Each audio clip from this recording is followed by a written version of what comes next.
अमेरिकी सदर Donald Trump बहुत परेशान हैं और मुसलसल अब धमकियां देने पर उतर आए हैं। पहले वो ईरान को धमकियां दे रहे थे, लेकिन अब चीन और रूस को धमकियां दे रहे हैं। लेकिन साथ ये ख्याल भी रख रहे हैं कि ज़बान थोड़ी तल्ख तो हो, लेकिन बाद में शीरीनी भी ज़रूर उससे छलके। मेरा नाम अज़हर अली ख़ान है और आप देख रहे हैं आज की बात। अमेरिकी सदर डोनाल्ड ट्रंप ने कहा है कि उन्हें उम्मीद है कि रूस और चीन ईरान की मदद नहीं कर रहे, उसको असलहा नहीं दे रहे, और अगर ऐसा कर रहे होते तो उन्हें संगीन नताइज भुगतने पड़ते। और वो जब ये धमकी दे रहे हैं तो असल में वो इस बात का ख्याल रख रहे हैं कि उनकी ज़बान से कुछ ऐसे अल्फाज ना निकल जाएँ जो आगे बहुत सख्त हों और जिसका कोई ख़ास और सख्त किस्म का रद्द अमल चीन या रूस की जानिब से आ सके। लेकिन सवाल ये है कि डोनाल्ड ट्रंप इस तरह की ज़बान इस्तेमाल क्यों कर रहे हैं, उन्हें ऐसी क्या परेशानी है, वो इतने परेशान क्यों हो गए हैं कि उन्हें रूस और चीन को बराह रास्त इसमें मुलव्वस करने की ज़रूरत पेश आ गई है। असल में मामला ये है कि ईरान अब हमले कर रहा है और मुसलसल हमले कर रहा है। मशरिक़ वस्ता से उसने अमेरिका के कदम उखाड़ दिए हैं और इस तरह उखाड़े हैं कि तमाम एयर बेसिस पे जो अमेरिका की वहाँ पर मौजूद हैं, वहाँ पर क़यामत ढा दी है। और न सिर्फ क़यामत ढा दी है, बल्कि बहुत ही प्रिसिजन के साथ वार किए जा रहे हैं। ताक ताक कर निशाने लगाए जा रहे हैं और जो निशाना जहाँ लगाया जाता है वो उस हदफ को बहुत ही कामयाबी से तबाह कर देता है। पूरी एयर बेस पे हर रोज़ कुछ नए अहदाफ को निशाना बनाया जाता है और उसके लिए एक अलग हथियार का इस्तेमाल किया जाता है। जहां बैलिस्टिक मिसाइल फायर करने की ज़रूरत है, वहां सिर्फ बैलिस्टिक मिसाइल ही दागा जाता है, और जहां ड्रोन्स की ज़रूरत है वहां पर ड्रोन्स दागे जाते हैं। और ड्रोन भी अब ईरान ने तब्दील कर लिए हैं और अब शाहिद 136 ड्रोन की जगह अर्श ड्रोन का इंतखाब किया गया है और उसी से हमले किए जा रहे हैं। ये हमले तेज़ भी हैं, मौसर भी हैं और दिफाई निज़ाम को चकमा भी दे रहे हैं। अमेरिकी सदर डोनाल्ड ट्रंप इसलिए भी परेशान हैं कि वो ईरान को झुका नहीं सके और उसको घुटनों के बल गिराने की जो बात करते थे वो नहीं कर सके। ईरान अब भीख भी नहीं मांग रहा किसी तरह के मुज़ाकरात की। ईरान बार बार राब्ता भी नहीं कर रहा। ईरान ये भी नहीं कह रहा कि मैं तो बहुत मज़लूम हूँ, मुझे छोड़ दो, मुझे माफ़ कर दो। ईरान बढ़ चढ़ कर हमले कर रहा है, बराबरी की सतह पर जवाब दे रहा है, मुँह तोड़ जवाब दे रहा है और एक के बदले दो हदफ उड़ा रहा है। और ये ख़ुद अमेरिकी इंटेलिजेंस की रिपोर्ट है जो डोनाल्ड ट्रंप को पेश की गई है और उसमें बताया गया है कि जनाब असल में दोनों का पलड़ा अब एक जैसा बराबर है।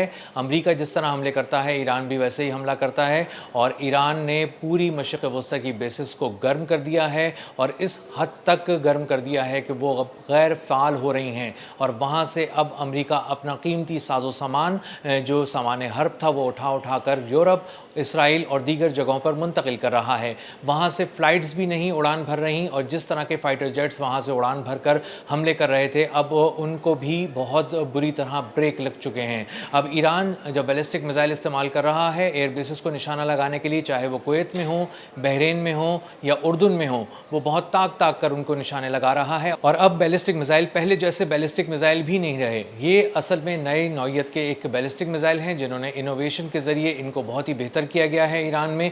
और अब जो बैलिस्टिक मिसाइल फायर किए जाते हैं वो अपनी ट्रेजेक्ट्री पूरी करने के बाद जब फाइनल स्टेजेस में होते हैं, गिरने वाले होते हैं, तो वो अपनी रफ्तार को बढ़ा लेते हैं और मनूवर करना शुरू कर देते हैं, अपनी जगह तब्दील करना शुरू कर देते हैं। और इसीलिए जो रडार्स हैं वो एयर डिफेंस सिस्टम्स को बता ही नहीं पाते कि किस तरह और किस वक्त हमला करना है। और हमेशा कुछ मिनटों के फ़र्क से, कुछ सेकंड्स के फ़र्क से अमरीकी दिफाई निज़ाम हार जाता है और अमरीका के जो मिसाइल हैं वो एक ऐसे वक्त में फायर किए जाते हैं, इंटरसेप्टर्स, जब उस वक्त तक आकर उसको ईरानी मिसाइल दबोच लेते हैं। इसी तरह जब अर्श ड्रोन से हमले किए जा रहे हैं तो उनकी रफ्तार पहले से दुगनी है। यानी शाहिद 136 ड्रोन जो 200 किलोमीटर फ़ी घंटा की रफ्तार से अपने हदफ की तरफ झपटता था, अर्श जो ड्रोन हैं वो 480 किलोमीटर फ़ी घंटा की रफ्तार से आते हैं और बहुत तेज़ी से आते हैं। इनकी स्पीड भी दुगनी हो चुकी है और इसी के साथ साथ इनमें कुछ ऐसा इक्विपमेंट भी लगा हुआ है जो रडार्स को चकमा देता है और जो अपनी जो मौजूदा पोजीशन है उसको गलत ज़ाहिर करता है। रडार जब उसको समझ ही नहीं पाता तो वो इंटरसेप्टर्स को बता ही नहीं पाता कि उसको तबाह करने के लिए किस वक्त फायर होना है।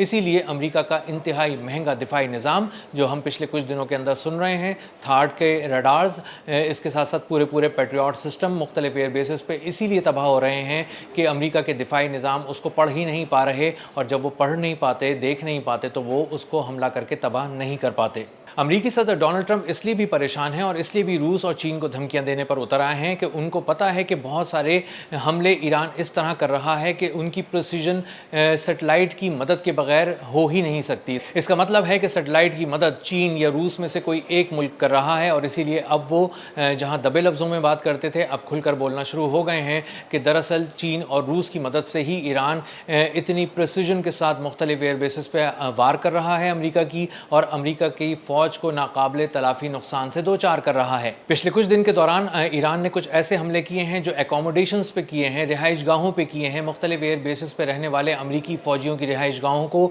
बहुत ही प्रिसीजन के साथ निशाना बनाया गया है। वहाँ पर आकर मिसाइल गिरे हैं, और एक एयर बेस तो ऐसी है जिसमें तकरीबन 9 के करीब रिहायशी हैंगर्स को तबाह किया गया है, और इन रिहायशी हैंगर्स में सैकड़ों और कुछ में हज़ारों फ़ौजी भी होते हैं। तो अगर इस तरह से हैंगर्स को निशाना बनाया जा रहा है तो इसका मतलब ये है कि वहाँ पर कैजुअल्टीज़ बढ़ गई हैं, और इसका मतलब ये है कि ईरान अब न सिर्फ साजो सामान पे हमले कर रहा है, दिफाई तौर पे उसको तोड़ रहा है, बल्कि उसके फ़ौजियों की ज़िंदगियों को भी बराह रास्त निशाना बना रहा है। इसी तरह बहुत सारे हैंगर्स ऐसे हैं तैयारों के जिनको निशाना बनाया जाता है, बहुत सारे वेयर हाउसेज ऐसे हैं जिनमें कीमती सामान रखा होता है, उनको निशाना ईरान की जानिब से बनाया जा रहा है। और इसी के साथ साथ फ्यूल टैंक्स जो बड़ी तादाद में ईंधन बड़ी मकदार में वहाँ पर अपने पास महफूज रखते हैं एयर बेसिस के लिए, उनको भी बहुत कामयाबी से निशाना बनाकर तबाह किया गया है पिछले कुछ दिन के दौरान। तो इससे अंदाज़ा ये होता है कि वहाँ पर जेट फ्यूल की भी कमी हो गई है, लॉजिस्टिक्स की सप्लाईज़ के हवाले से भी कमी हो गई है, और अमरीकी फ़ौज को अब ईंधन की कमी का भी सामना है। इसी के साथ साथ बहुत सारे पुर्ज़ाजात ऐसे हैं जो फ़ौजी सामान में इस्तेमाल होते हैं, उनकी भी कमी का सामना है, और बहुत सारे वेयर हाउसेस तबाह होने से बहुत बड़े पैमाने पर सामान हर्ब के तबाह होने का इम्कान बहुत ज़्यादा पैदा हो चुका है। इसका मतलब ये है कि अमरीकी फ़ौज बहुत बुरी तरह हर तरफ से पिट रही है, उसकी हर एयर बेस इस वक्त क़यामत उस वहाँ पर टूट रही है, और वो बहुत ज़्यादा नुकसानात झेल रहे हैं। और इसीलिए डोनाल्ड ट्रंप का लहजा बदलता जा रहा है, उनके अल्फाज में सख्ती आ गई है, उनके लहजे में सख्ती आ गई है, और अब वो जिन ममालिक का नाम पहले नहीं लेते थे, इशारों किनायों में बात करते थे, अब खुलकर नाम ले रहे हैं, धमकी दे रहे हैं। लेकिन उन्हें मालूम है कि वो किसको धमकी दे रहे हैं, इसीलिए वो अपने लहजे में जब सख्ती लाते हैं तो उसके किनारे पे जब पहुंचते हैं अल्फाज के, तो कहीं ना कहीं वो शीरीनी भी बिखेर देते हैं, ताकि इसका असर कहीं ना कहीं ज़ाइल भी हो जाए और पैगाम भी पहुंच जाए। अब तक के लिए इतना ही। मिलते हैं अगले व्लॉग में किसी नई खबर, नए तज्ज़िये और नए ज़ाविये के साथ। अल्लाह हाफ़िज़।